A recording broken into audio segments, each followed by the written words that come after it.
Nga nghe cơ buai phố vang lên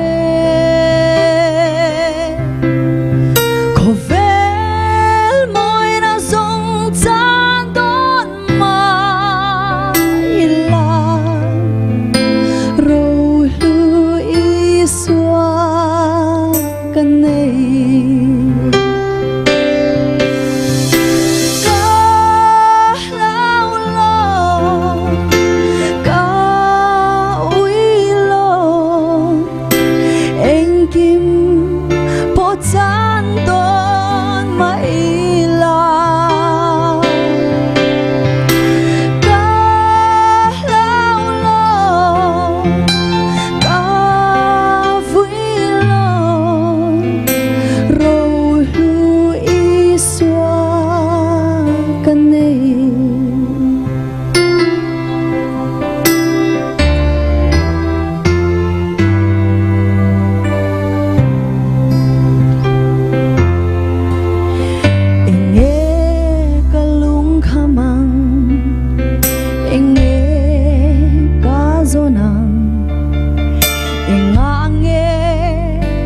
mang anang le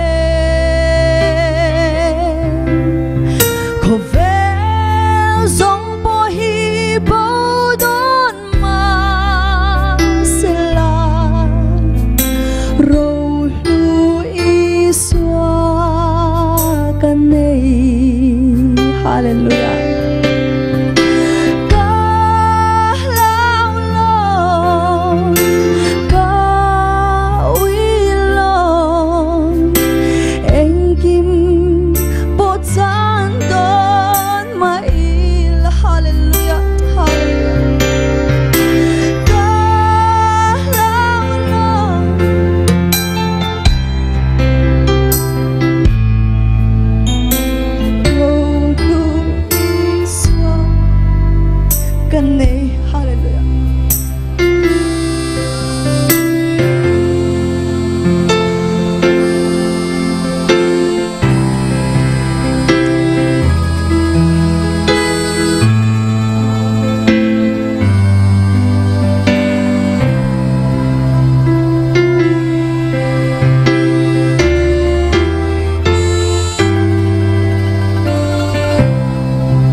Asana kalau zon cinte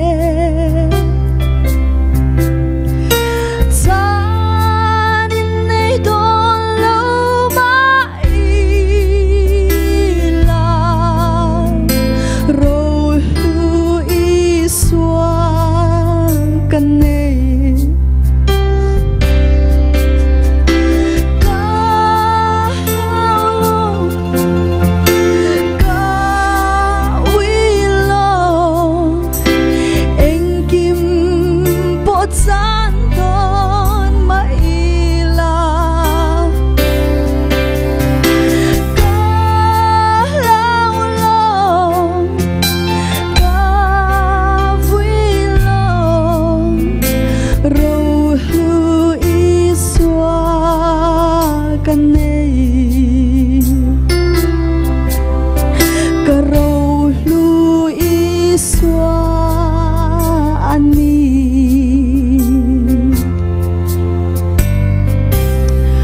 Amen. Lalpa cho chu fakin omrose.